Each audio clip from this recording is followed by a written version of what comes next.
তার মধ্যে এটাও একটা কর্মসূচি। প্রথম যে দুটি কর্মসূচি ছিল তার মধ্যে এই প্রথম কর্মসূচি ছিল উলসি খাল, যেই খালটি শহীদ রাষ্ট্রপতি জিয়াউর রহমান আজ থেকে প্রায় ৪৫-৪৬ বছর আগে খনন করে গিয়েছিলেন। আমরা আজ আবার আল্লাহর রহমতে প্রায় ৪৫ বছর পরে সেই খালটির পুনর্খননের কাজ শুরু করলাম, কারণ খালটি বন্ধ হয়ে গিয়েছে। তারপর প্রিয় ভাই বোনেরা, দ্বিতীয় কর্মসূচিটি ছিল মেডিকেলের ভিত্তিপ্রস্তর, যশোর মেডিকেলের ৫০০ বেডের হাসপাতাল ভিত্তিপ্রস্তর স্থাপন করা। প্রিয় ভাই বোনেরা, ২০০৬ সালে মরহুম তরিকুল ইসলাম সাহেব একটি জনসভায় সেই সময়কার প্রধানমন্ত্রী মরহুমা খালেদা জিয়ার কাছে যশোর মেডিকেল কলেজ এবং হাসপাতালের কথা বলেছিলেন। দেশনেত্রী বেগম খালেদা জিয়া তাৎক্ষণিকভাবে সেটি বাস্তবায়নের আশ্বাস দিয়েছিলেন এবং ২০০৬ সালে সেটির কাজ শুরু হয়েছিল। কিন্তু মেডিকেল কলেজের কাজ সম্পূর্ণ হয়ে গেল, হাসপাতালের কাজ হয়নি গত ২০ বছরে। আজ আল্লাহর রহমতে শহীদ জিয়ার দল বিএনপি, দেশনেত্রী খালেদা জিয়ার দল বিএনপি আল্লাহর রহমতে আবার সরকার গঠন করার পরে ২০ বছর পরে আজ আবার সেই হাসপাতালের কাজে হাত দিল। প্রিয় ভাই বোনেরা, বিএনপি আমরা একটি স্লোগানে বলি, বিএনপির সকল ক্ষমতার উৎস হচ্ছে বাংলাদেশের জনগণ, এবং সেই জন্যই বিএনপি শহীদ জিয়ার রেখে যাওয়া যে কাজ, অসমাপ্ত যে কাজ, সেই কাজ বিএনপি সম্পন্ন করতে চায় দেশের মানুষের স্বার্থে। প্রিয় ভাই বোনেরা, দেশনেত্রী খালেদা জিয়ার রেখে যাওয়া যে অসমাপ্ত কাজ, যেই কাজ বিগত ২০ বছর ধরে যারা স্বৈরাচারী ছিল, যারা ছিল ক্ষমতায়, তারা যে কাজটি জনগণের জন্য করেনি, যে কাজটি শহীদ বেগম খালেদা জিয়া শুরু করেছিলেন, আবার ২০ বছর পরে তার দল সেই কাজটি জনগণের জন্য শুরু করেছে। অর্থাৎ যেহেতু আমাদের সকল ক্ষমতার উৎস জনগণ, সেজন্যই আমরা জনগণের জন্য যে কাজ করলে জনগণ উপকৃত হবে সেই কাজগুলো বিএনপি করে, এবং সেই অসমাপ্ত কাজগুলো বিএনপি আবার শুরু করেছে। প্রিয় ভাই বোনেরা, নির্বাচনের সময় এই যশোরে আমি এসেছিলাম। সেই সময় হয়তো আজকে যারা এই জনসভায় উপস্থিত আছেন, সেদিন হয়তো অনেকেই সেই জনসভায় আপনারা উপস্থিত ছিলেন। সেই জনসভায় আমি বলেছিলাম যে বিএনপি যদি জনগণের ভোটে আল্লাহর রহমতে সরকার গঠনে সক্ষম হয় সেই ১২ তারিখের নির্বাচনে, তাহলে বিএনপি জনগণের জন্য কতগুলো কাজ পরিকল্পনা গ্রহণ করেছে। কি সেগুলো ছিল, এই যে জনসভার সামনে হাজারো মা বোনেরা বসে আছেন, আমরা বলেছিলাম এই মা বোনদেরকে অর্থনৈতিকভাবে স্বাবলম্বী করে গড়ে তুলতে চাই, কারণ বাংলাদেশের জনসংখ্যা হচ্ছে ২০ কোটি, এবং ২০ কোটির জনসংখ্যার অর্ধেক হচ্ছে এই নারী সমাজ। আমরা দেশকে নিয়ে যতই পরিকল্পনা করি না কেন, বাংলাদেশের অর্ধেক জনগোষ্ঠী যদি পেছনে থেকে যায়, বাংলাদেশের অর্ধেক জনগোষ্ঠী এই নারী সমাজ যদি স্বাবলম্বী হতে না পারে, দেশকে কখনো এগিয়ে নিয়ে যাওয়া সম্ভব নয়। সেজন্য এই নারী সমাজকে স্বাবলম্বী করার জন্য আমরা ফ্যামিলি কার্ডের কথা বলেছিলাম, মনে আছে আপনাদের? এবং আল্লাহর রহমতে সরকার গঠনের সাথে সাথে ১ মাসের ভিতরে আমরা ফ্যামিলি কার্ডের পাইলট প্রজেক্টের কাজ শুরু করে দিয়েছি। প্রিয় ভাই বোনেরা, বাংলাদেশের কয়েক হাজার পরিবারের কাছে এরই ভিতরে ফ্যামিলি কার্ড পৌঁছে গিয়েছে, কয়েক হাজার মাদের কাছে এই ফ্যামিলি কার্ড পৌঁছে গিয়েছে। ইনশাআল্লাহ পর্যায়ক্রমিকভাবে ইনশাআল্লাহ এখন কয়েক হাজার মায়ের কাছে পৌঁছেছে। এই হাজার ইনশাআল্লাহ আস্তে আস্তে লক্ষ্যে পৌঁছবে, কয়েক লক্ষের কাছে যাবে। ইনশাআল্লাহ কয়েক লক্ষ থেকে ইনশাআল্লাহ কোটিতে গিয়ে পৌঁছাবে সেই ফ্যামিলি কার্ড। প্রিয় ভাই বোনেরা, আপনাদের মনে আছে দেশনেত্রী খালেদা জিয়া ৯১ থেকে ৯৬ সাল যখন দেশ পরিচালনার দায়িত্বে ছিলেন, সেই সময় তিনি এই মা বোনদেরকে শিক্ষিত করার জন্য, মা বোনরা যাতে শিক্ষার আলো থেকে বঞ্চিত না হয়, উনি মেয়েদের শিক্ষা ব্যবস্থা ম্যাট্রিক পর্যন্ত ফ্রি করে দিয়েছিলেন বিনামূল্যে। পরবর্তীতে যখন দেশনেত্রী খালেদা জিয়া আবার 2001 থেকে 2006 পর্যন্ত দেশ পরিচালনার সুযোগ পেয়েছিলেন, তখন সেই মেয়েদের শিক্ষা ব্যবস্থা বিনামূল্যে উনি ইন্টারমিডিয়েট করে দিয়েছিলেন। আমি একটু আগেই বলেছি, বিএনপি শহীদ জিয়ার দল, বিএনপি দেশনেত্রী খালেদা জিয়ার দল।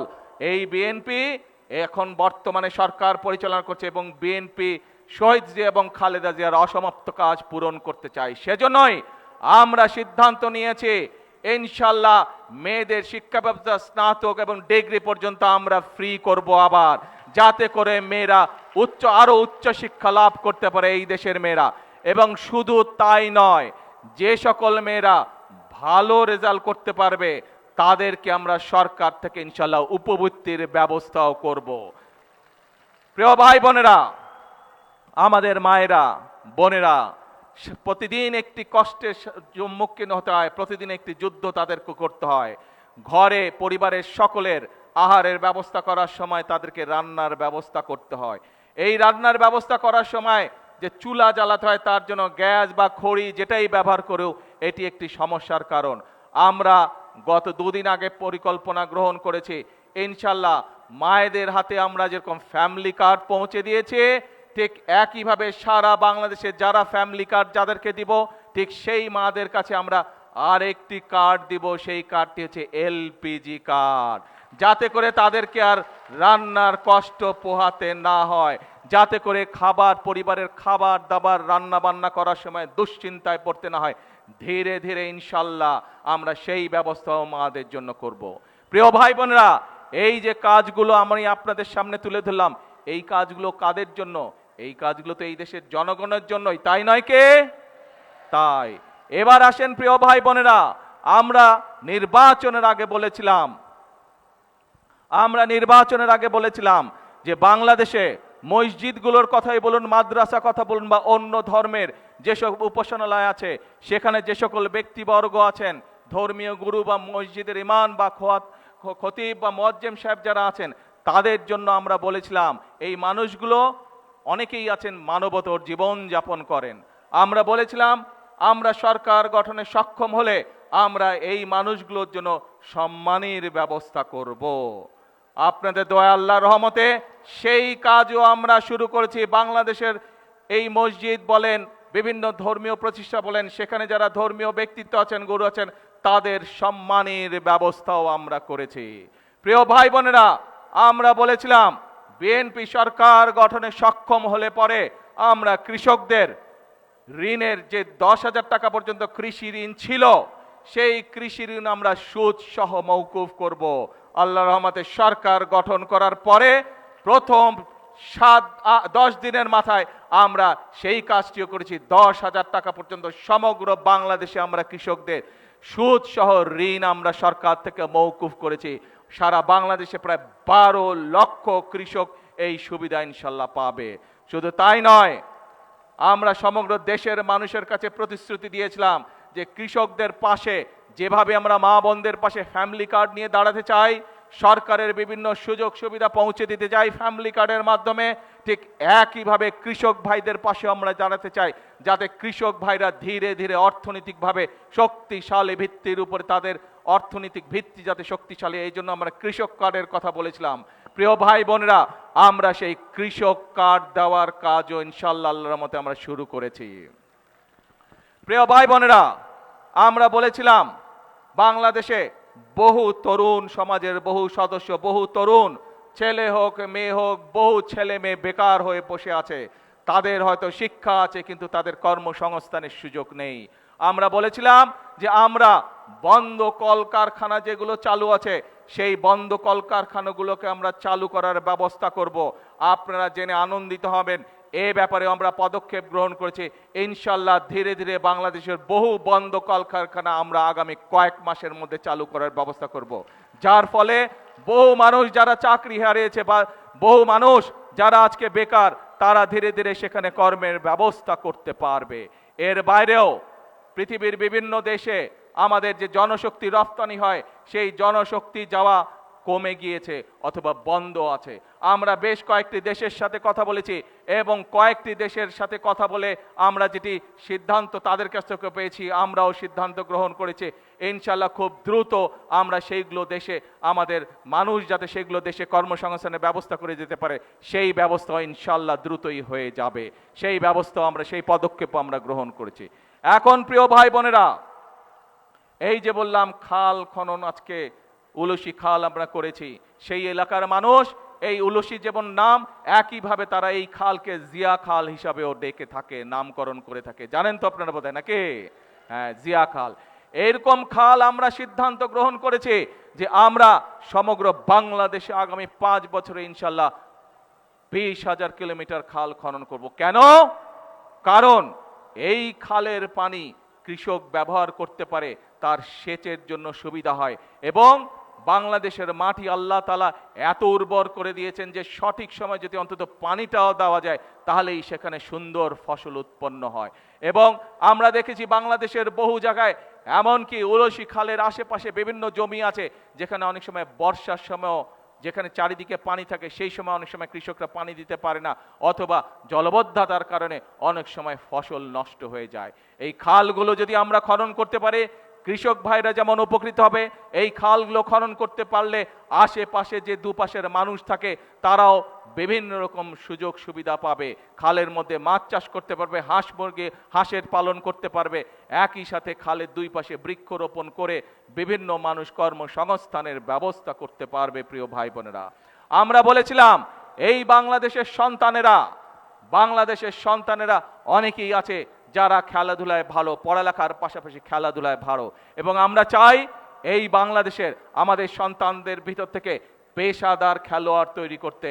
ইনশাল্লাহ আল্লাহর মতে বিএনপিও এই পরিকল্পনাও দ্রুত কাজ শুরু করতে যাচ্ছে। আগামী মাসে 2 তারিখে আমি সিলেট যাচ্ছি, সেখান থেকে আমরা নতুন খেলোয়াড়, সমগ্র বাংলাদেশের নতুন খেলোয়াড় তৈরির, পেশাদার খেলোয়াড় তৈরির কাজ শুরু করব।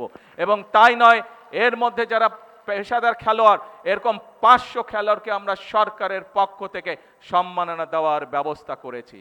এখন প্রিয় ভাই বোনেরা, এই যে কাজগুলোর কথা আপনাদেরকে বললাম, এই কাজগুলো কাদের জন্য? এই কাজগুলো যদি বাস্তবায়িত হয়, এই পরিকল্পনাগুলো যদি বাস্তবায়িত হয়, উপকৃত হবে কে? আমি না এই নেতাকর্মীরা উপকৃত হবে, নাকি এই যে মঞ্চের সামনে যে হাজারো হাজারো মানুষ আপনারা উপকৃত হবেন? কারা উপকৃত হবে? বাংলাদেশের জনগণ উপকৃত হবে। কিন্তু প্রিয় ভাই বোনেরা, আমরা গত কিছুদিন যাবৎ খেয়াল করে দেখছি এই দেশের কিছু সংখ্যক মানুষ আছে তারা একটি বিভ্রান্ত ছড়ানোর চেষ্টা করছে। তারা আমাদের যে পরিকল্পনা সেই পরিকল্পনাগুলোকে বাধাগ্রস্ত করার চেষ্টা করছে। নির্বাচনের সময় আমরা দেখেছি অনেক ব্যক্তি হঠাৎ করে অস্বাভাবিক একটি টিকিট বিক্রির কাজে লেগে গেল, বিভিন্ন জায়গায় বিভিন্ন টিকিট বিক্রি। আপনারা পেয়েছেন কোনো টিকিট পাননি আপনারা, কারণ এই টিকিট হচ্ছে বায়বীয় টিকিট। আল্লাহ তাআলা স্বয়ং বলেছেন, রাব্বুল আলামিন স্বয়ং বলেছেন, তোমরা কাজ তোমাদেরটা করো, আমি আমারটা দেখব। আল্লাহ বলেছেন যে জাতি নিজে পরিশ্রম করে আমি তাদেরকে সহযোগিতা করি, কিন্তু বসে বসে কোনো কাজ হয় না। সেজন্যই প্রিয় ভাই বোনেরা আমরা বলি, করব কাজ গড়ব দেশ, সবার আগে বাংলাদেশ। প্রিয় ভাই বোনেরা, যারা টিকিট বিক্রি করেছিল তারা যখন দেখেছে বাংলাদেশের মানুষ ধানের শীষকে সমর্থন দিয়েছে, যারা টিকিট বিক্রি করেছিল তারা দেখেছে বাংলাদেশের মানুষ বাংলাদেশ জাতীয়তাবাদী দল, শহীদ জিয়ার দল, দেশনেত্রী খালেদা জিয়ার দলকে ম্যান্ডেট দিয়েছে ফ্যামিলি কার্ড বাস্তবায়ন করা। বাংলাদেশের মানুষ শহীদ জিয়ার দল, খালেদা জিয়ার দলকে ম্যান্ডেট দিয়েছে কৃষক কার্ড বাস্তবায়ন করার। বাংলাদেশের মানুষ বিগত 12 তারিখের নির্বাচনে ম্যান্ডেট দিয়েছে বিএনপিকে খাল খনন কর্মসূচি বাস্তবায়ন করার। বাংলাদেশের মানুষ বিএনপিকে ম্যান্ডেট দিয়েছে বৃক্ষরোপণ করার জন্য। বাংলাদেশের মানুষ বিএনপিকে ম্যান্ডেট দিয়েছে বন্ধ কলকারখানা চালু করে বেকারদের কর্মসংস্থান তৈরি করার জন্য। বাংলাদেশের মানুষ অতীতে দেখেছে খালেদা জিয়া যখন দেশ পরিচালনা করেছে কিভাবে গ্রামে গ্রামে রাস্তাঘাট তৈরি হয়েছে। বাংলাদেশের মানুষ দেখেছে খালেদা জিয়া যখন দেশ পরিচালনা করেছে কিভাবে গ্রামে গ্রামে স্কুল কলেজ তৈরি হয়েছিল। কাজে বাংলাদেশের মানুষের আস্থা আছে বিএনপির উপরে, বিশ্বাস করে বিএনপিকে। সেই জন্যই বাংলাদেশের মানুষ বিএনপিকে 12 তারিখের নির্বাচনে ম্যান্ডেট দিয়েছে। যে প্রতিশ্রুতি বিএনপি জনগণের কাছে দিয়েছে সেই প্রতিশ্রুতি যাতে বিএনপি পালন করতে পারে, বাস্তবায়ন করতে পারে, তার ম্যান্ডেট জনগণ বিএনপিকে দিয়েছে। প্রিয় ভাই বোনেরা, এক দল লোকের এই ম্যান্ডেট পছন্দ নয় এবং সেই জন্যই দেখেছেন বিভিন্ন জায়গায় গিয়ে তারা বক্তৃতা দিচ্ছে। তারা বলে বেড়াচ্ছে বিএনপি বলে ফ্যাসিবাদের দোসর হয়ে গিয়েছে। আসুন আমরা দেখি কারা ফ্যাসিবাদের দোসর হয়ে গিয়েছে। প্রিয় ভাই বোনেরা, 5 তারিখে পরে বিএনপি পরিষ্কার বলেছে জুলাই আগস্ট মাসে যারা মানুষ হত্যা করেছে তাদের আইনের বিচার হতে হবে, তাদের বিচার হতে হবে। কিন্তু আমরা দেখেছি 5 তারিখের পরে কেউ কেউ বলেছিল আমরা সবাইকে মাফ করে দিলাম, বলেছিল না? বলেছিল। প্রিয় ভাই বোনেরা, বিএনপি বলেছিল এই দেশের জনগণ যে সিদ্ধান্ত নেবে বিএনপি সেটি মাথা পেতে নিবে এবং বিএনপি দেশে বিশ্বাস করে জনগণই সকল ক্ষমতার উৎস। কিন্তু আমরা কয়েকদিন আগে দেখেছি যারা বক্তৃতার মঞ্চে জোরে জোরে কথা বলে তাদেরকেই গিয়ে দেখেছি ফ্যাসিবাদের দোসরদের সাথে ঢাকা থেকে অনেক দূরে গিয়ে মিটিং করতে। জনগণ যখন সেটা ঘিরে ফেলেছে জায়গা, তখন আর তারা কোনো জবাব দিতে পারে না। কেন ফ্যাসিবাদের সাথে গিয়ে মিটিং করেছে মনে আছে আপনাদের? প্রিয় ভাই বোনেরা, আমাদের কাছে এখন অগ্রাধিকার হচ্ছে বিএনপির কাছে যে সরকারকে বাংলাদেশের জনগণ 12 তারিখে নির্বাচনে নির্বাচিত করেছে, সেই বিএনপি সরকারের কাছে অগ্রাধিকার হচ্ছে মা বোনদের শিক্ষার ব্যবস্থা করা। সেই বিএনপির কাছে অগ্রাধিকার হচ্ছে হামের টিকার অভাবে যে বাচ্চারা অসুস্থ হয়ে যাচ্ছে। এর বাইরেও বাংলাদেশের মানুষ, গ্রামের মানুষ, শহরের মানুষ, উপজেলার মানুষ, জেলার মানুষ যে স্বাস্থ্য সেবা পাচ্ছে না তাদের স্বাস্থ্যের সেবা নিশ্চিত করা। আমাদের কাছে অগ্রাধিকার হচ্ছে যে সকল বেকার যুবক আছে তাদের কর্মসংস্থানের ব্যবস্থা করা। আমাদের কাছে অগ্রাধিকার হচ্ছে যে কৃষক সঠিকভাবে এখনো কৃষি উপকরণ পাচ্ছে না তার জন্য কৃষক সহায়তা প্রদানের নিশ্চয়তা করা। প্রিয় ভাই বোনেরা, আমাদের কাছে অগ্রাধিকার হচ্ছে বাংলাদেশের মানুষের সন্তানদের কাছে শিক্ষার আলো পৌঁছে দেওয়া। আমাদের কাছে অগ্রাধিকার হচ্ছে এই যে এখানে বলেছে অডিটোরিয়াম তাদের দাবি, বিভিন্ন জায়গায় বলেছে রাস্তা ঠিক করতে হবে, তাদের কলেজ দরকার, সরকারিকরণ করা দরকার। আমাদের কাছে অগ্রাধিকার হচ্ছে মানুষের এসব দাবি পূরণ করা, এসব বাস্তবায়ন করা। এবং একই সাথে আমাদের অগ্রাধিকার হচ্ছে 17 বছর বাংলাদেশ জাতীয়তাবাদী দল বিএনপির নেতা কর্মীরা অকাতরে জনগণের দাবি আদায় করতে গিয়ে রাজপথে জীবন দিয়েছে।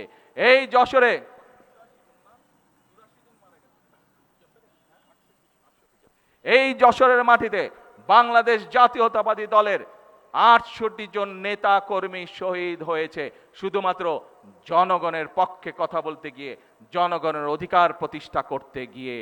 প্রিয় ভাই বোনেরা, সারা বাংলাদেশে 60 লক্ষেরও বিএনপির নেতা কর্মীদের নামে মিথ্যে মামলা ছিল সেই সময়। বিএনপির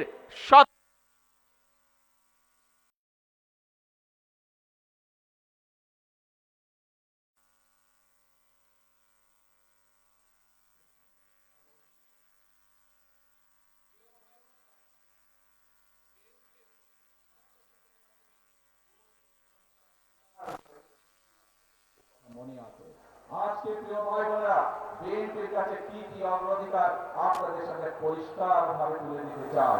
এবং 5ই আগস্ট যে স্বৈরাচারকে বাংলাদেশের ছাত্র জনতার অভ্যুত্থানের মাধ্যমে বিদায় করে দেওয়া হয়েছিল, সেই স্বৈরাচারকে বিদায় করার পরে বিএনপি সহ সকল রাজনৈতিক দল মিলে আমরা সংসদের দক্ষিণ প্লাজায় একটি জুলাই সনদ সই করেছি। বাংলাদেশের মানুষ হানা ভোটের মাধ্যমে রায় দিয়েছে যে এই জুলাই সনদ দক্ষিণ প্লাজায় সই করা হয়েছে সেই জুলাই সনদ পাস করতে হবে। এবং সেজন্যই আমরা বলেছি যে এই জুলাই সনদ আমরা দক্ষিণ প্লাজায় সই করেছি। সেই জুলাই সনদের প্রত্যেকটি শব্দ, প্রত্যেকটি লাইন ইনশাআল্লাহ বিএনপি সংসদে পাস করবে। আজকে এই জুলাই সনদ নিয়ে এবং রাজনৈতিক বিষয় নিয়ে অনেকে বিভ্রান্তির চেষ্টা করছে। প্রিয় ভাই বোনেরা, আমাদেরকে সিদ্ধান্ত নিতে হবে। যারা স্বৈরাচার পালিয়ে যাওয়ার সাথে সাথে বলে আমরা ক্ষমা করে দিলাম, যারা স্বৈরাচারের সাথে গিয়ে গোপনে ঢাকা থেকে ঢাকার বাইরে গিয়ে মিটিং করে, তারা জনগণের কথা বলছে, নাকি যারা জনগণের জন্য ফ্যামিলি কার্ডের ব্যবস্থা করতে চায়, যারা কৃষকের জন্য কৃষক কার্ডের ব্যবস্থা করতে চায়, যারা বেকার যুবকদের জন্য কর্মসংস্থানের ব্যবস্থা করতে চায়, সেই বিষয়গুলো আপনাদের কাছে জরুরি নাকি বিভ্রান্তিটা আপনাদের কাছে জরুরি? আমি বিশ্বাস করি বাংলাদেশের জনগণ শান্তি চায়, বাংলাদেশের জনগণ সমৃদ্ধি চায়, বাংলাদেশের জনগণ ভালোভাবে বেঁচে থাকতে চায়। এবং সেই জন্যই বাংলাদেশের জনগণ চায় বিএনপি জনগণের সপক্ষে যে সকল কর্মসূচি প্রদান করেছে সেই কর্মসূচিকে যে কোনো মূল্যে বাস্তবায়ন করতে হবে। বাংলাদেশের জনগণ স্ব এলাকার উন্নয়ন যেমন চায়, একই সাথে বাংলাদেশের জনগণ চায় নির্বাচনে বিএনপি যে সকল প্রতিশ্রুতি জনগণকে দিয়েছে সেই প্রতিশ্রুতির বাস্তবায়ন দেখতে চায়। আপনারা কি বিএনপির নির্বাচনের প্রতিশ্রুতি বাস্তবায়ন দেখতে চান? আপনারা প্রত্যেকটি প্রতিশ্রুতি বাস্তবায়ন দেখতে চান? তাহলে আসুন আমাদেরকে আজকে সতর্ক হতে হবে। আমাদেরকে সতর্ক হতে হবে সেই সব লোকেদের বিরুদ্ধে যারা বিভ্রান্তি ছড়াতে চায়, সেই সব লোকদের বিরুদ্ধে যারা দেশ স্বাধীনের সময়, দেশের স্বাধীনতা যুদ্ধের সময় মানুষকে বিভ্রান্তির চেষ্টা করেছিল, যারা 96 বিভ্রান্তি করেছিল, যারা 71 বিভ্রান্তি তৈরি করেছিল, যারা 2008 সালে বিভ্রান্তি করেছিল, ঠিক একই সকল ব্যক্তি আজ আবার এসে 2026 সালে বিভ্রান্তির চেষ্টা করছে। কাজে প্রিয় ভাই বোনেরা, আমাদেরকে আজকে দেশকে গড়তে হবে। আমরা সংগ্রাম করেছি, আমরা আন্দোলন করেছি এবং তারপরে স্বৈরাচারের বিতাড়িত হয়েছে এই দেশ থেকে। এখন আমাদের সামনে কাজ করতে হবে, আমাদেরকে এখন দেশকে গড়তে হবে, আমাদের দেশকে সামনে নিয়ে যেতে হবে, দেশের মানুষের ভাগ্যের পরিবর্তন করতে হবে। শহীদ রাষ্ট্রপতি জিয়াউর রহমান বলেছিলেন 9 কোটি লোকের 18 কোটি হাত। আজ দেশের জনসংখ্যা প্রায় 20 কোটি, 20 কোটি লোকের 40 কোটি হাত। আমরা কি পারবো না দেশ গঠন করতে? আমরা সকলে ইনশাআল্লাহ পারবো, সকলে যদি আমরা একসাথে কাজ করি, আমরা যদি এই সকল বিভ্রান্তকারীদের কাছ থেকে নিজেদেরকে দূরে রাখতে পারি, এই সকল বিভ্রান্তকারীদের বিভ্রান্তিমূলক কথা আমরা যদি জনগণের সামনে পরিষ্কারভাবে তুলে ধরতে পারি, তাহলেই আমরা দেশকে সামনের দিকে এগিয়ে নিয়ে যাব। প্রিয় ভাই বোনেরা, বিভ্রান্তকারীরা বিভ্রান্ত ছড়াবে, আমরা দেশ গঠনের কাজ করব। কারণ বাংলাদেশের মানুষ যারা কাজ করতে চায়, যারা দেশ গঠন করতে চায়, ম্যান্ডেট বাংলাদেশের মানুষ 12 তারিখের নির্বাচন তাদেরকেই দিয়েছে। কাজেই আপনারা অপেক্ষা করুন, যারা বিভ্রান্তকারী আছে আপনারা অপেক্ষা করুন। আগামীতে যখন সময় আসবে, জনগণ যদি আপনাদেরকে ম্যান্ডেট দেয়, তখন আপনারা আপনাদের কাজ করবেন। এখন জনগণ ম্যান্ডেট দিয়েছে বিএনপিকে, এখন বিএনপি তার নির্বাচনী প্রতিশ্রুতি পালন করবে। নির্বাচনের সাথে সাথে একই সাথে বিএনপি জাতীয় প্রতিশ্রুতি যেটা দিয়েছে জুলাই সনদ, সেটিকে ইনশাআল্লাহ বিএনপি বাস্তবায়ন করবে। প্রিয় ভাই বোনেরা, আজ যেভাবে আমরা শহীদ জিয়ার অসমাপ্ত কাজ শুরু করেছি, আজ যেভাবে আমরা খালেদা জিয়ার অসমাপ্ত কাজ শুরু করেছে, একইভাবে আজ আমরা বাংলাদেশের জনগণের যে সকল প্রাণের দাবি আছে, বাংলাদেশের জনগণের যে সকল দাবি আছে, পর্যায়ক্রমিকভাবে ইনশাআল্লাহ আমরা ধীরে ধীরে বাস্তবায়ন করব। কারণ আমাদের লক্ষ্য হচ্ছে একটি সমৃদ্ধ বাংলাদেশ, আমাদের লক্ষ্য হচ্ছে বাংলাদেশের মানুষের ভাগ্যের পরিবর্তন, আমাদের লক্ষ্য হচ্ছে বাংলাদেশের ভাগ্যের পরিবর্তন। কারণ আমাদের সকল ক্ষমতার উৎস বাংলাদেশের জনগণ, আমাদের বিদেশে কোনো ঠিকানা নাই। সেই জন্যই বিএনপি বলে থাকে প্রথম বাংলাদেশ আমার, শেষ বাংলাদেশ। এবং আল্লাহ রাব্বুল আলামিন স্বয়ং বলে দিয়েছে, আল্লাহ রাব্বুল আলামিন সেই জাতিকেই সাহায্য করে যে জাতি নিজে চেষ্টা করে। প্রিয় ভাই বোনেরা, আমাদের বাংলাদেশের আশেপাশের অনেক দেশ, আমরা যখন 1971 সালে স্বাধীনতা লাভ করছি, সেই সময় অনেক দেশ আমাদেরই মতন ছিল, কিন্তু বিগত 50 বছরে তারা পরিশ্রম করেছে এবং তারা তাদের দেশের চেহারার অবস্থার পরিবর্তন করেছে, তারা তাদের মানুষের ভাগ্যের পরিবর্তন করে গিয়েছে। তাহলে তারা যদি পারে, আমরা কেন পারবো না? আমরা কি পারবো? কে ভাই বোনেরা, আমরা দেশের মানুষ, এবার দেশের ভাগ্য পরিবর্তন করতে পারবো? কে পারবো? এই আত্মবিশ্বাস আপনাদের আছে? আত্মবিশ্বাস আছে? আসুন তাহলে তাহলে আমরা নিজেদেরকে সতর্ক রাখবো, যাতে আর কেউ এই দেশে বিশৃঙ্খলা তৈরি করতে না পারে, যাতে করে আর কাউকে আমরা সুযোগ দিব না জনগণের শান্তি নষ্ট করে 173 দিন হরতাল করবে, সেই সুযোগ আমরা কাউকে দিব না। এবং বিভিন্ন রকম জুজিবুরির ভয় দেখিয়ে বাংলাদেশের মানুষকে পিছিয়ে রাখা যাবে না, বাংলাদেশের মানুষকে দাবিয়ে রাখা যাবে না। আজকে এই জনসভার প্রতিশ্রুতি হবে সেই প্রতিশ্রুতি, যেই প্রতিশ্রুতির মাধ্যমে আমরা বাংলাদেশের মানুষের ভাগ্যের পরিবর্তন করতে পারবো। আল্লাহ তাআলা নিজেই বলেছেন, আমি তাদেরই সাহায্য করি যারা নিজেকে সাহায্য করে। আসুন, সেই জন্য আমরা বলি, আমরা কোনো টিকিট বিক্রি করতে চাই না, বরং আমরা বাস্তব কাজ করতে চাই। সেই জন্যই আমরা বলি, করব কাজ, গড়ব দেশ। সবার আগে কে বলেন আবার, করব কাজ, করবেন তো? কাজ করবেন তো ইনশাআল্লাহ? করব কাজ, গড়ব দেশ। কে দেশ গড়বেন? কে কে আছেন আমার সাথে দেশ গড়ার জন্য? কে কে আছেন? আলহামদুলিল্লাহ, হাজার লক্ষ মানুষ দেশ গড়া। আসুন, আমাদের আজকের এই মিটিং এর প্রতিশ্রুতি হবে, করব কাজ, গড়ব দেশ। সবার আগে বাংলাদেশ, কারণ এই দেশ আপনার, এই দেশ আমার, এই দেশ আমাদের সকলের, সকল বাংলাদেশের। আল্লাহ হাফেজ। বাংলাদেশ জিন্দাবাদ, বাংলাদেশ জাতীয়তাবাদী দল জিন্দাবাদ।